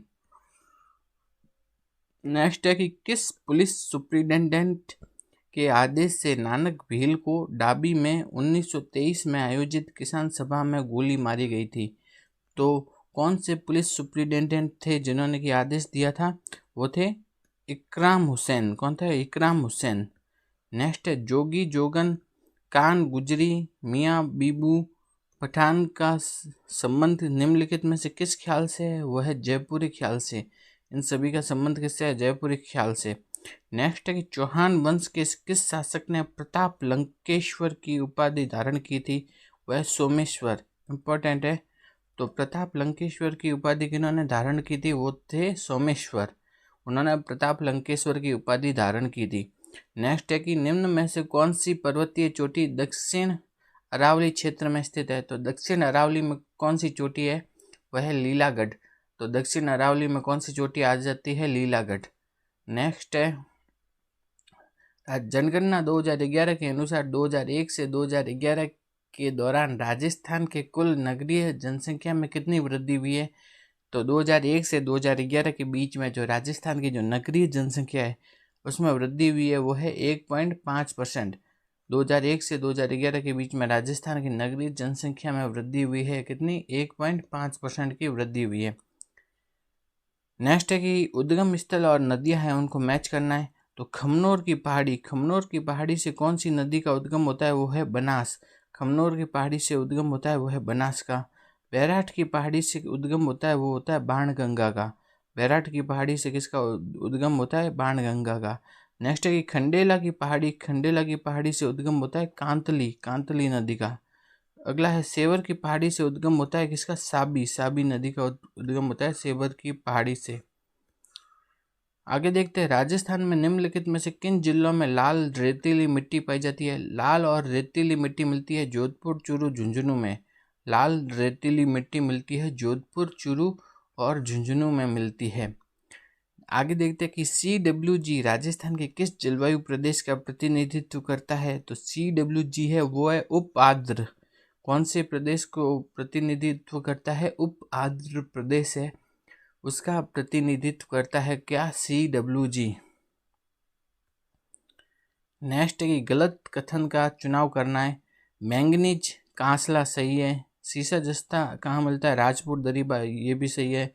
लोएस्क मिलता है डाबला क्षेत्र में, ये भी सही है। तांबा गुलाबपुरा अगूचा, ये गलत है। नेक्स्ट है राजस्थान राज्य प्रदूषण नियंत्रण बोर्ड का गठन कब हुआ था? 7 फरवरी 1975 में। राजस्थान राज्य प्रदूषण नियंत्रण बोर्ड का गठन हुआ 7 फरवरी 1975 में। Green tech mega food park कहाँ पर स्थित है? वह है रूपनगढ़ अजमेर में। तो green tech mega food park है वो है रूपनगढ़ अजमेर में। नेक्स्ट है किस वर्ष में राजस्थान ऊर्जा विकास एजेंसी रेडा की स्थापना की गई? तो राजस्थान ऊर्जा विकास एजेंसी यानी कि रेडा की स्थापना की गई 1985 में। राजस्थान ऊर्जा विकास एजेंसी की स्थापना की गई 1985। नेक्स्ट है राजस्थान में जनसंख्या की वृद्धि दर 2001 से 2011 के बीच में सर्वाधिक तथा सबसे कम कहाँ थी? तो जो जनसंख्या वृद्धि दर है वो सबसे अधिक तो कौन से जिले की थी? बाड़मेर की। और सबसे कम किसकी है थी? वो है गंगानगर की। तो राजस्थान में जो जनसंख्या वृद्धि दर है वो सबसे अधिक तो थी बाड़मेर की, और सबसे कम जनसंख्या वृद्धि दर है वो है गंगानगर की। नेक्स्ट है एसडीजी रिपोर्ट 2023 में मरुस्थलीकरण से निपटने एवं निम्नलिखित भूमि और मिट्टी को बहाल करने का लक्ष्य निर्धारित किया गया है। ये कब तक का लक्ष्य निर्धारित किया गया है? वो है 2030 तक का। नेक्स्ट है निम्न में से कौन सा राजस्थान में अर्ध मरुस्थलीय भौतिक प्रदेश का भाग नहीं है? तो अर्ध मरुस्थलीय भौतिक प्रदेश में शेखावाटी, घग्गर, कोटवाड़ ये सब प्रदेश आ जाता है, लेकिन 56 का मैदान ये इसमें नहीं आता है, तो आंसर होगा 56 का मैदान। नेक्स्ट है कि राजस्थान सरकार के पेट्रोलियम निदेशालय के अनुसार राज्य को कितने संभावित पेट्रोलियम बेसिनों में वर्गीकृत किया गया है? तो कितने पेट्रोलियम बेसिन में बांटा गया है? वह है चार पेट्रोलियम बेसिन में बांटा गया है राजस्थान को। नेक्स्ट है बुज झील किस जिले में है? वह है जैसलमेर में। बुज झील राजस्थान के कौन से जिले में है? जैसलमेर में स्थित है बुज झील। आगे देखते हैं अगला प्रश्न। भारत सरकार अधिनियम 1919 के द्वारा सर्वप्रथम किस प्रांत ने महिलाओं को वोट का अधिकार दिया था? तो भारत सरकार अधिनियम 1919 में कौन से किस प्रांत ने महिलाओं को वोट देने का अधिकार दिया था? वो है मद्रास ऐसा पहला राज्य था जिसने कि महिलाओं को वोट देने का अधिकार दिया था। एडीजी मुख्यालय को अजमेर से माउंट आबू कब स्थानांतरित किया गया था? वो किया गया था 1856 में। एडीजी जो मुख्यालय है उसको कहाँ से? अजमेर से माउंट आबू स्थापित किया गया था 1956 में। नेक्स्ट है कोटा राज्य ने ब्रिटिश सर्वोच्चता स्वीकार करने हेतु अंग्रेजों के साथ सर्वप्रथम संधि कब की थी? तो अंग्रेजों के साथ सर्वप्रथम संधि की थी वो की थी 26 दिसंबर 1817 में। तो कोटा ने अंग्रेजों के साथ सर्वप्रथम संधि की थी वो है 26 दिसंबर 1817। आगे हम देखते हैं अगला प्रश्न है राव चंद्रसेन के साथ संघर्ष के दौरान अकबर ने किसे जोधपुर का प्रशासक नियुक्त किया था? तो जोधपुर का प्रशासक बनाया था बीकानेर के राय सिंह को। किनको बनाया था? बीकानेर के राय सिंह को। नेक्स्ट देखते हैं कि निम्नलिखित में से किस अधिनियम के द्वारा केंद्र एवं प्रांतों के मध्य शक्तियों का पृथक्करण का प्रावधान किया गया है? तो केंद्र तथा प्रांतों के मध्य शक्तियों का प्रावधान कब किया गया है? वह है भारत सरकार अधिनियम 1935 के तहत। केंद्र तथा प्रांतों के बीच जो शक्तियों का पृथक्करण किया गया है वो किया गया है भारत सरकार अधिनियम 1935 के तहत किया गया है। नेक्स्ट हम देखते हैं आगे। भरतपुर प्रजामंडल के संदर्भ में निम्न में से कौन सा कथन सत्य है? तो वो देखना है। तो भरतपुर प्रजामंडल की स्थापना किन्होंने की थी? किशनलाल जोशी के प्रयासों से भी ये कथन सत्य है। नेक्स्ट है 25 अक्टूबर 1939 में राज्य सरकार के समझौते के उपरांत इसका नाम परिवर्तित करके प्रजा परिषद कर दिया गया। तो बाद में भरतपुर प्रजामंडल का नाम बदल करके क्या कर दिया गया था? प्रजा परिषद कर दिया गया था। और कब किया गया था? 25 अक्टूबर 1939। तो ये भी कथन सत्य है। और तीसरा कथन है वो क्या है? गलत है। तो इसका आंसर हो जाएगा फर्स्ट और सेकंड कथन सत्य है। तो आंसर हो जाएगा फर्स्ट, ऑप्शन 1। नेक्स्ट हम देखते हैं आगे। निम्न में से किस रियासत के 600 विद्रोही सैनिकों की टुकड़ी 1857 की क्रांति के दौरान दिल्ली स्थित मुगल शासक बहादुर शाह जफर की सहायता के लिए पहुंची थी? वो है टोंक के 600 सैनिक दिल्ली में मुगल बादशाह बहादुर शाह जफर की सहायता के लिए पहुंचे थे। वो कौन सा रियासत थी? टोंक के सैनिक पहुंचे थे। नेक्स्ट है कि राजस्थान में मराठा गतिविधियों के विरुद्ध निम्न में से किस शासक ने सर्वप्रथम अंग्रेजों से सहायता मांगी थी? वह जोधपुर के विजय सिंह। जोधपुर के विजय सिंह ने सबसे पहले अंग्रेजों से सहायता मांगी थी मराठा गतिविधियों के विरुद्ध। आगे देखते हैं अगला प्रश्न। कर्नल जेम्स टोड के विषय में गलत कथन बताना है। इन्होंने दौलत राव सिंधिया के दरबार में सैनिक टुकड़ी में अपनी सेवाएं दी थी। सही है। नेक्स्ट है इनकी पुस्तक पश्चिम भारत की यात्रा इनकी मृत्यु के पश्चात प्रकाशित हुई। ये भी सही है। इनके द्वारा बड़ौदा और अहमदाबाद का इतिहास लिखा गया। ये भी सही है। नेक्स्ट है, इनके द्वारा लिखित एनाल्स के प्रथम भाग में मारवाड़ और द्वितीय भाग में मेवाड़ राज्य के इतिहास का वर्णन है। ये कथन गलत है, तो आंसर हो जाएगा इसका फोर्थ। नेक्स्ट हम देखते हैं मारवाड़ परगनारी विगत में कितने परगनों का विवरण है। तो मारवाड़ परगनारी विगत लिखी थी किसने थी, वो थी मूणोत नैन्सी ने। और इसमें कितने परगनों का विवरण है, वो है 7 परगनों का। तो मारवाड़ परगनारी विगत में कितने परगनों का विवरण है, वह 7 परगनों का विवरण है। नेक्स्ट है, निम्न में से किस संस्था के माध्यम से विजय सिंह पथिक ने बिचौलिया किसान आंदोलन को आगे बढ़ाया। तो है विद्या प्रचारिणी सभा। विजय सिंह पथिक ने विद्या प्रचारिणी सभा के माध्यम से बिचौलिया किसान आंदोलन को आगे बढ़ाया था। अगले प्रश्न के बारे में हम देखते हैं। बीकानेर के व्यापारिक मार्गों एवं वाणिज्यिक करों की सूचना निम्न में से किन स्रोतों से मिलती है। वो मिलती है कागद बही से मिलती है। बीकानेर के व्यापारिक मार्गों और वाणिज्यिक करों की सूचना मिलती है कागद बही से। नेक्स्ट हम देखते हैं, निम्न में से कौन सा गोविंदगिरी द्वारा संचालित भील आंदोलन का प्रमुख केंद्र था। तो गोविंदगिरी द्वारा संचालित भील आंदोलन का जो प्रमुख केंद्र था वो क्या था, वो था बेड़सा। तो बेड़सा था उनका प्रमुख केंद्र। नेक्स्ट हम आगे देखते हैं, निम्न में से किस मुगल सेना नायक को द्विवेर के युद्ध में महाराणा प्रताप ने परास्त किया था। तो महाराणा प्रताप ने द्विवेर के युद्ध में कौन से मुगल सेना नायक को हराया था, वो हराया था सुल्तान खान को हराया था महाराणा प्रताप ने द्विवेर के युद्ध में। नेक्स्ट है, कौन से वो सुल्तान खान मुगल सेना की तरफ से किया था सेनापति, उसको हराया था महाराणा प्रताप ने। नेक्स्ट हम देखते हैं, निम्न में से कौन से कथन नैन्सी री ख्यात के संबंध में सही है। तो नैन्सी री ख्यात के संबंध में जो सही कथन है वो बताने हैं। नैन्सी ने राजकीय संरक्षण से दूर रहकर अपने ग्रंथ की रचना की थी, ये सही है। नैन्सी ने प्रस्तुत तथ्यों के स्रोतों का उल्लेख किया था, ये भी सही है। नैन्सी री ख्यात की भाषा मारवाड़ी है, ये भी सही है। तीनों कथन सत्य है। आगे देखते हैं, 1857 की क्रांति के दौरान रावत केसरी सिंह ने निम्न में से किस स्थान के जागीरदार थे। तो रावत केसरी सिंह वो जागीरदार थे सलूम्बर के। रावत केसरी सिंह कहा के जागीरदार थे, वो थे सलूम्बर के। नेक्स्ट है, जोधपुर शासक मोटा राजा उदय सिंह की मृत्यु के उपरांत निम्न में से किस शासक ने उनके उत्तराधिकारी के रूप में मुगल सेवा जारी रखी थी। तो वो था सूर सिंह बने थे मोटा राजा उदय सिंह की मृत्यु के बाद। जो उनके उत्तराधिकारी कौन बने थे, वो बने थे सूर सिंह। अगला प्रश्न देखते हैं,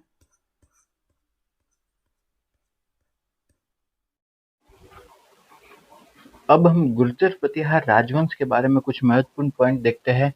सबसे पहले हम देखते हैं कि गुर्जर प्रतिहारों की जो मंडोर शाखा है, तो मंडोर शाखा के संस्थापक कौन थे, वो थे हरिश्चंद्र। तो गुर्जर प्रतिहार है, उनकी मंडोर शाखा है, उनके संस्थापक थे वो थे हरिश्चंद्र थे।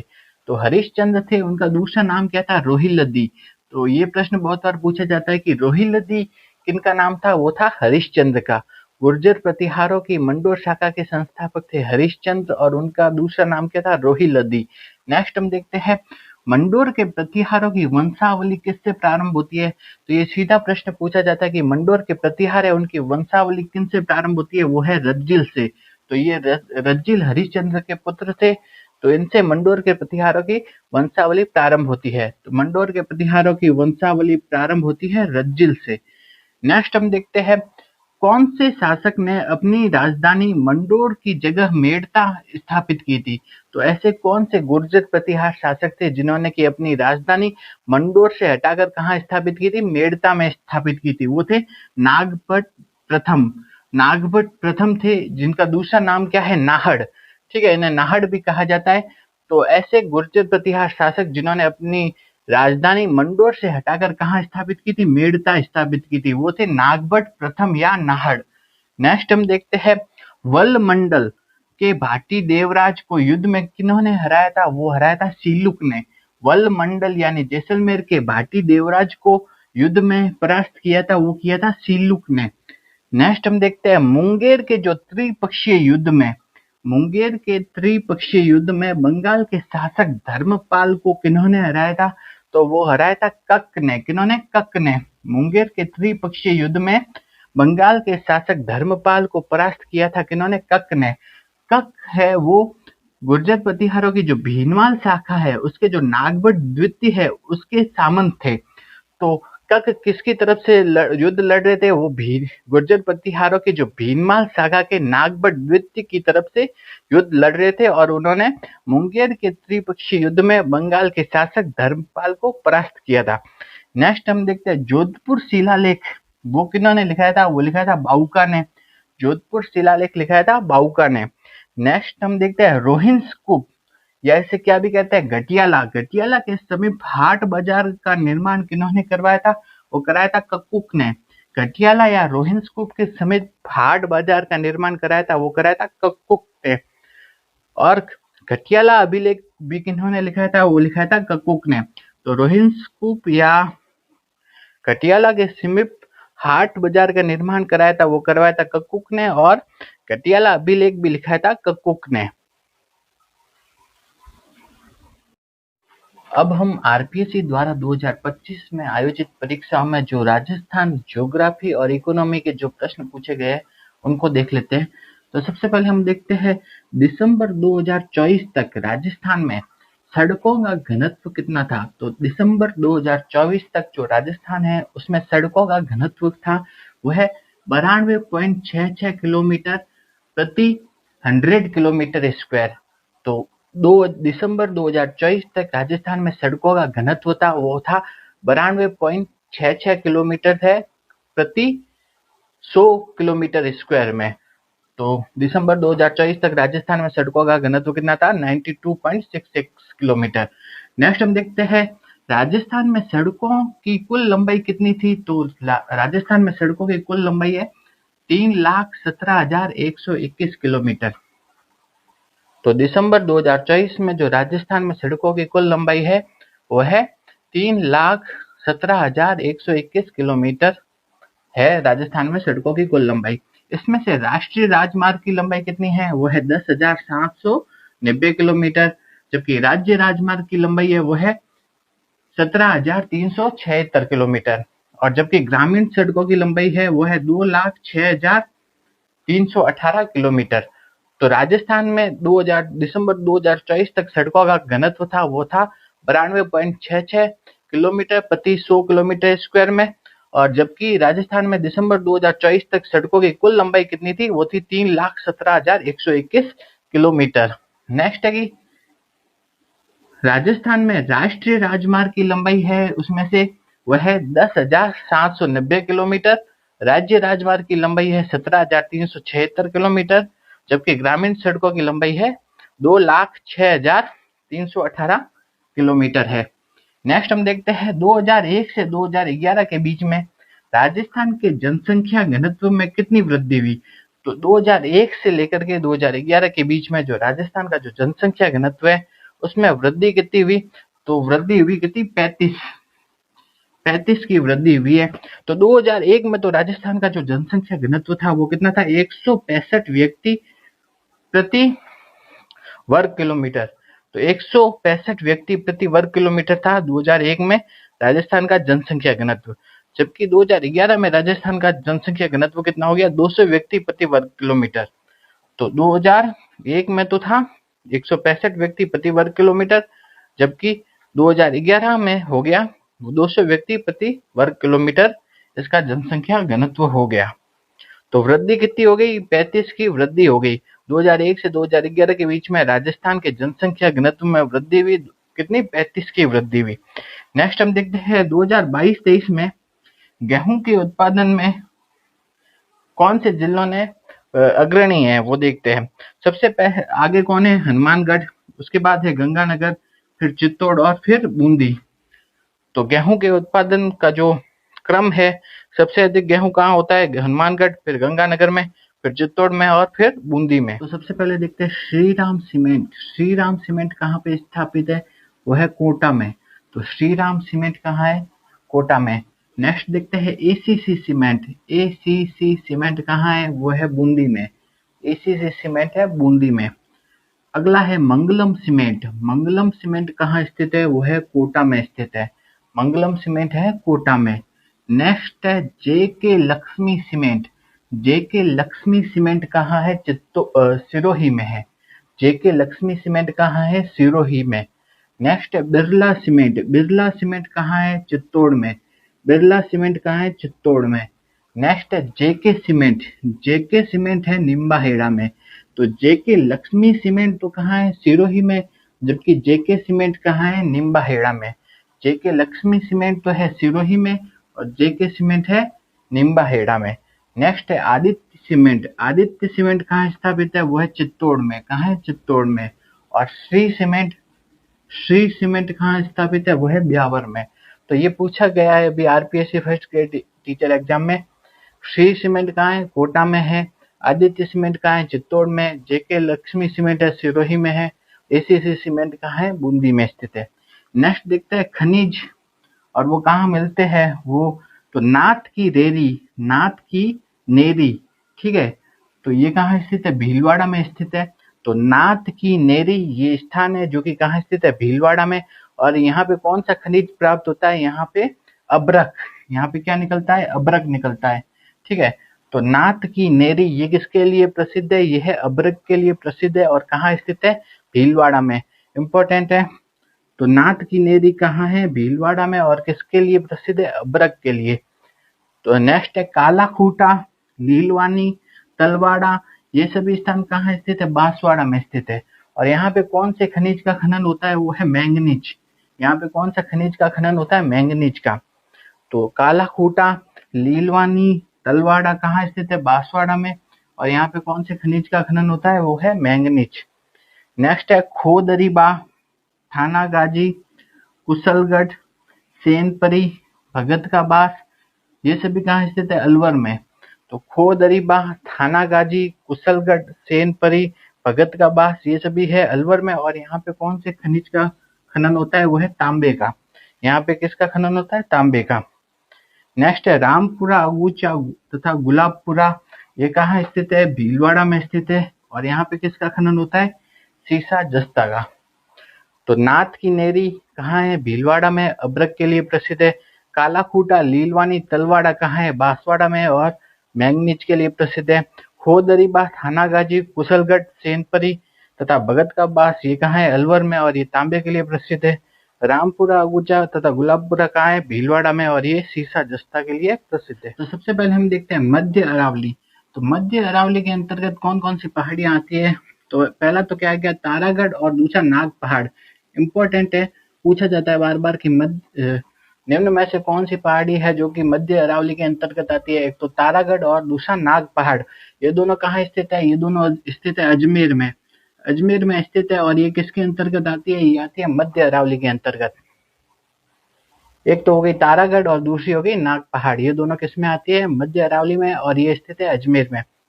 नेक्स्ट है कि राजस्थान की लंबाई और चौड़ाई की दूरियों में अंतर। तो राजस्थान की लंबाई और चौड़ाई है उसकी दूरियों में अंतर कितना है? तो राजस्थान का उत्तर से दक्षिण, तो राजस्थान की उत्तर से दक्षिण की जो लंबाई है वो कितनी है? वो है 826 किलोमीटर। और जबकि जो पूर्व से पश्चिम की दूरी है वो कितनी है? वो है 869 किलोमीटर। तो इन दोनों का अंतर करेंगे तो कितना आ जाएगा? 43 किलोमीटर। तो पूर्व से पश्चिम और उत्तर से दक्षिण की जो दूरी है उसमें अंतर कितना है? वह है 43 किलोमीटर का। नेक्स्ट देखते हैं कि घग्गर नदी कहाँ पे विलीन हो जाती है? तो घग्गर नदी विलीन हो जाती है, वो विलीन होती है कहाँ? भटनेर में। तो घग्गर नदी कहाँ पे विलीन हो जाती है? वो विलीन हो जाती है भटनेर में। नेक्स्ट है राजस्थान में स्पाइस पार्क कहाँ है? तो राजस्थान में स्पाइस पार्क दो जगह है। एक तो है रामपुरा भाटिया जोधपुर में, दूसरा है रामगंज मंडी कोटा में। तो स्पाइस पार्क कहाँ है? रामगंज मंडी कोटा में और रामपुरा भाटिया जोधपुर में। नेक्स्ट है ग्रीन एनर्जी कॉरिडोर राजस्थान के कितने जिलों से होकर के गुजरेगा? तो ग्रीन एनर्जी कॉरिडोर है वो राजस्थान के कितने? 5 जिलों से होके गुजरेगा। नेक्स्ट है कि किस स्थान पर सूती वस्त्र उद्योग नहीं है? तो ऐसा कौन सा स्थान है जहाँ पे सूती वस्त्र के उद्योग नहीं है? वो है जालोर।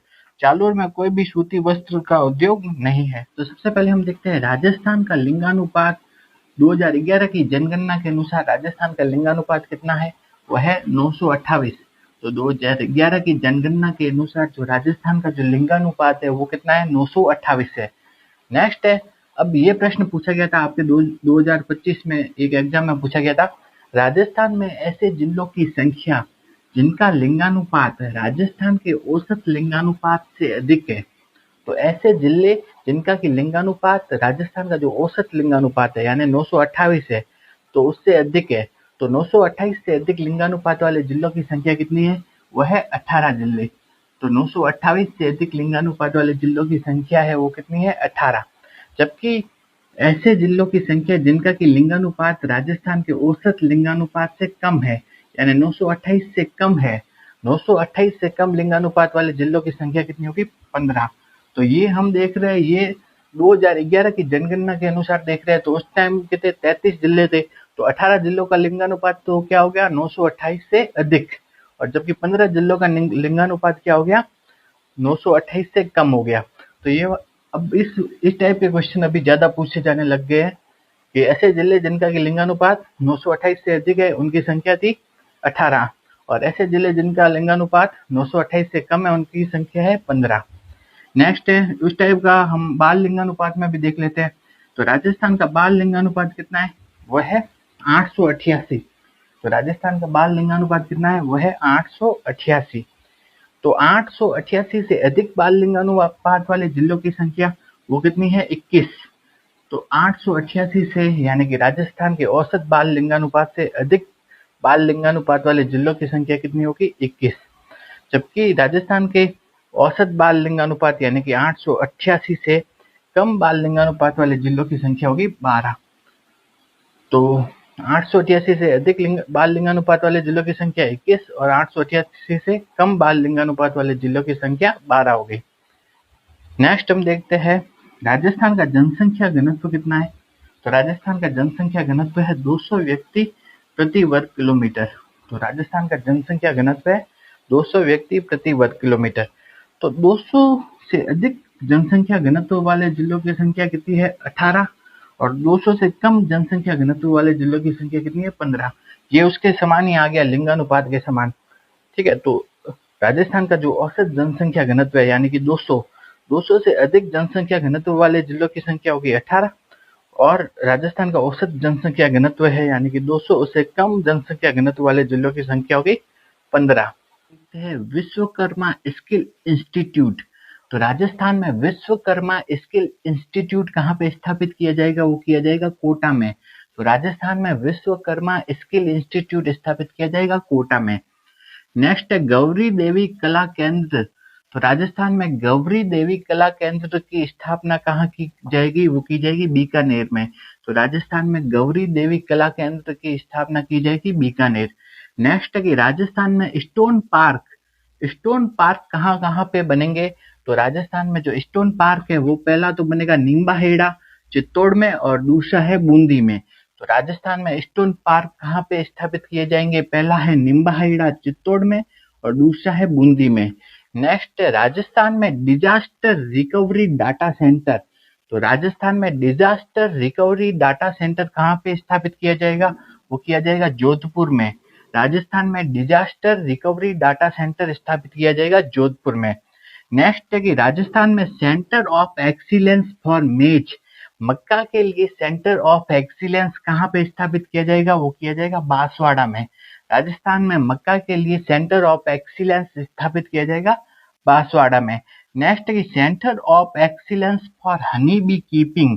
तो मधुमक्खी रख रखाव के लिए जो सेंटर ऑफ एक्सीलेंस है वो कहाँ पे स्थापित किया जाएगा? वो किया जाएगा भरतपुर में। तो हनी बी कीपिंग के लिए सेंटर ऑफ एक्सीलेंस स्थापित किया जाएगा भरतपुर में। आरपीएससी द्वारा 2025 की परीक्षाओं में पूछे गए जो राजस्थान ज्योग्राफी और इकोनॉमी के प्रश्न है उसको देखते हैं। तो सबसे पहले देखते हैं श्रीराम सीमेंट कहाँ पे स्थापित है? वो है कोटा में। तो श्रीराम सीमेंट कहाँ है? कोटा में। नेक्स्ट देखते हैं एसीसी सीमेंट कहाँ है? वो है बूंदी में। एसीसी सीमेंट है बूंदी में। अगला है मंगलम सीमेंट। मंगलम सीमेंट कहाँ स्थित है? वो है कोटा में स्थित है। मंगलम सीमेंट है कोटा में। नेक्स्ट है जेके लक्ष्मी सीमेंट। जेके लक्ष्मी सीमेंट कहाँ है? सिरोही में है। जेके लक्ष्मी सीमेंट कहाँ है? सिरोही में। नेक्स्ट है बिरला सीमेंट। बिरला सीमेंट कहाँ है? चित्तौड़ में। बिरला सीमेंट कहाँ है? चित्तौड़ में। नेक्स्ट है जेके सीमेंट। जेके सीमेंट है निम्बाहेड़ा में। तो जेके लक्ष्मी सीमेंट तो कहाँ है? सिरोही में, जबकि जेके सीमेंट कहाँ है? निम्बाहेड़ा में। जेके लक्ष्मी सीमेंट तो है सिरोही में और जेके सीमेंट है निम्बाहेड़ा में। नेक्स्ट है आदित्य सीमेंट। आदित्य सीमेंट कहाँ स्थापित है? वो है चित्तौड़ में। कहाँ है? चित्तौड़ में। और श्री सीमेंट कहाँ स्थापित है? वो है ब्यावर में। तो ये पूछा गया है अभी RPSC first grade teacher exam में।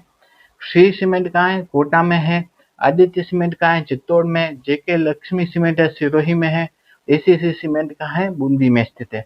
नेक्स्ट देखते हैं खनिज, और वो कहाँ मिलते हैं वो, तो नाथ की रेरी, नाथ की नेरी, ठीक है। तो ये कहाँ स्थित है? भीलवाड़ा में स्थित है। तो नाथ की नेरी ये स्थान है जो कि कहाँ स्थित है? भीलवाड़ा में। और यहाँ पे कौन सा खनिज प्राप्त होता है? यहाँ पे अब्रक। यहाँ पे क्या निकलता है? अब्रक निकलता है, ठीक है।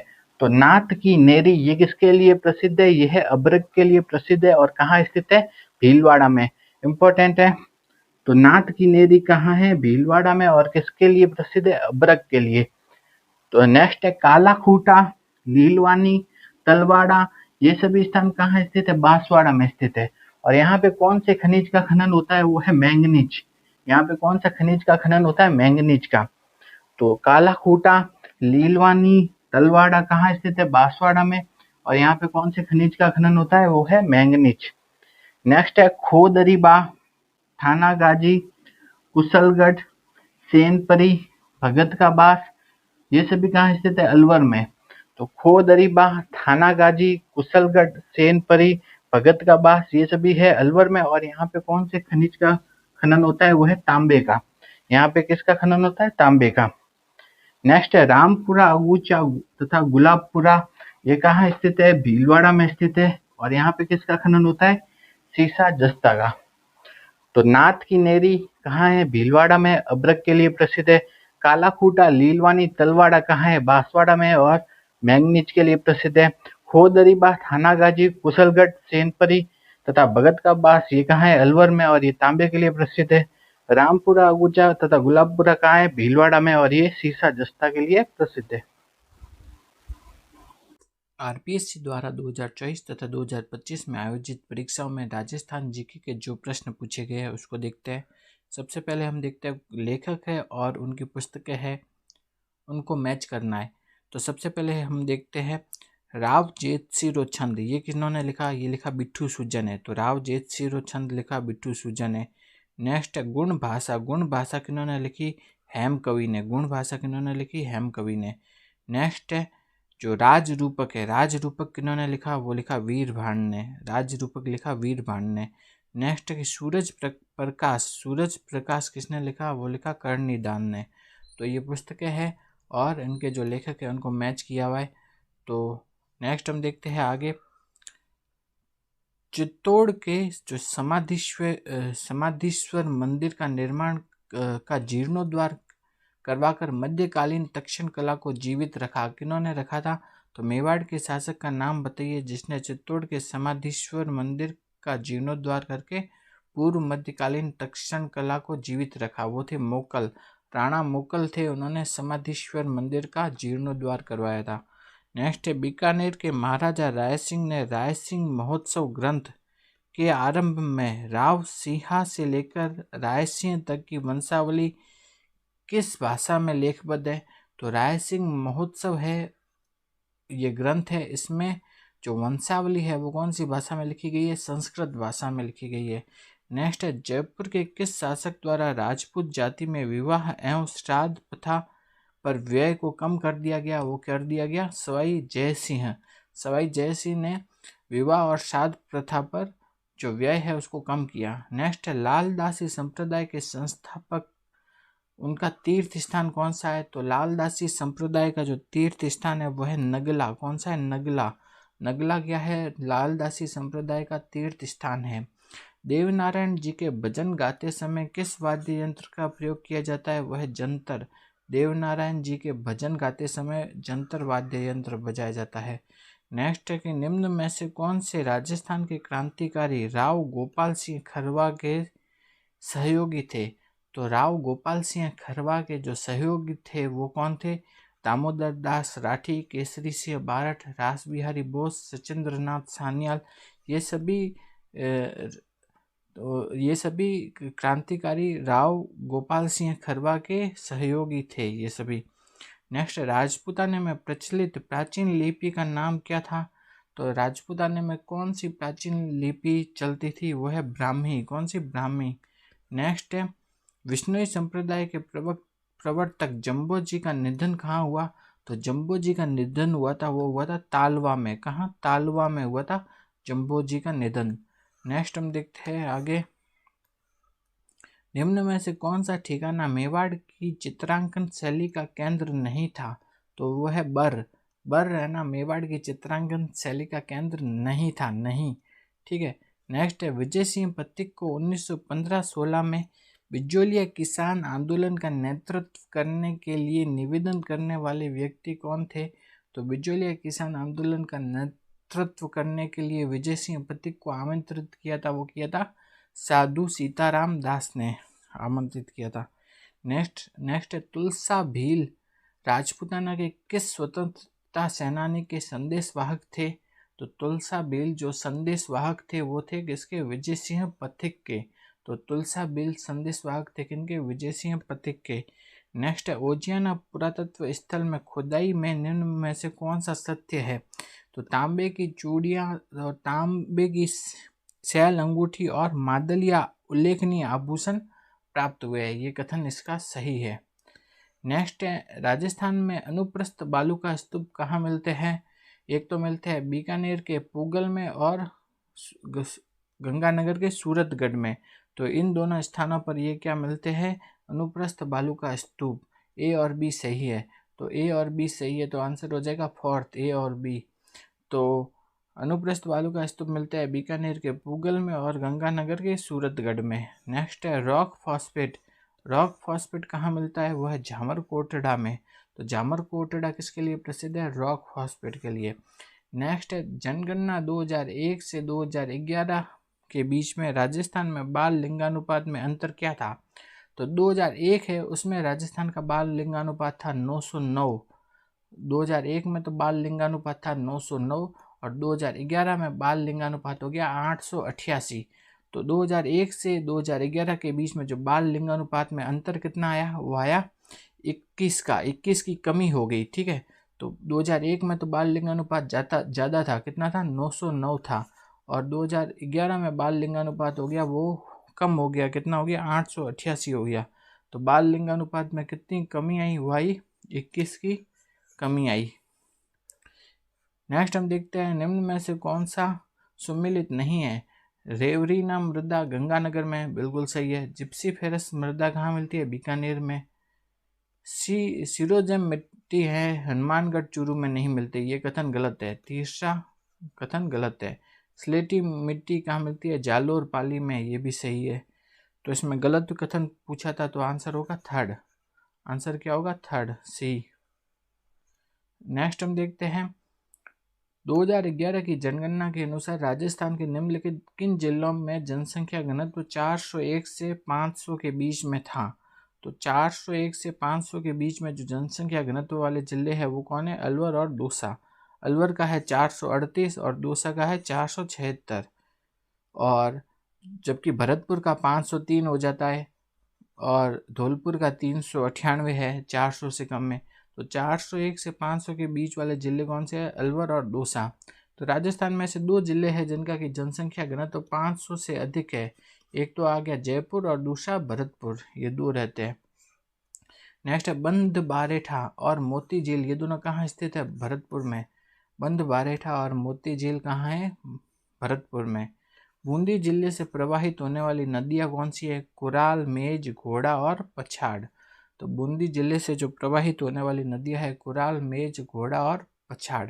नेक्स्ट है, राजस्थान में कोपेन के जलवायु वर्गीकरण के अनुसार राजस्थान में निम्नलिखित में से कौन सी जलवायु नहीं पाई जाती? वो है CS जलवायु राजस्थान में नहीं मिलती है। आगे देखते हैं, हाड़ौती प्रदेश राजस्थान के किस कृषि जलवायु प्रदेश में आता है? वह आर्द्र दक्षिणी पूर्वी प्रदेश में हाड़ौती आता है, वह आता है आर्द्र दक्षिणी पूर्वी प्रदेश के अंतर्गत आता है। नेक्स्ट है, विंध्य कंगार भूमि प्रमुखतः निर्मित होती है। विंध्य कंगार भूमि किससे निर्मित है? वह बालू का पत्थर और सेल से, यानी चट्टानों से। नेक्स्ट हम देखते हैं, बालू का पत्थर तथा सेल से निर्मित होती है। नेक्स्ट है, राजस्थान में ऊनी वस्त्र उद्योग का केंद्र नहीं है। तो ऊनी वस्त्र उद्योग का केंद्र जोधपुर में है, चूरू में भी है, लाडनू में भी है, जबकि हनुमानगढ़ में ऊनी वस्त्र उद्योग का कोई भी केंद्र नहीं है। तो आंसर हो जाएगा 4th। नेक्स्ट है, रामगढ़ पावर प्लांट को प्राकृतिक गैस की आपूर्ति कहाँ से होती है? वो होती है मनिहारी, टिब्बा तथा तन्नौर से। तो रामगढ़ पावर प्लांट को प्राकृतिक गैस की आपूर्ति होती है मनिहारी, टिब्बा तथा तन्नौर से उसकी आपूर्ति होती है।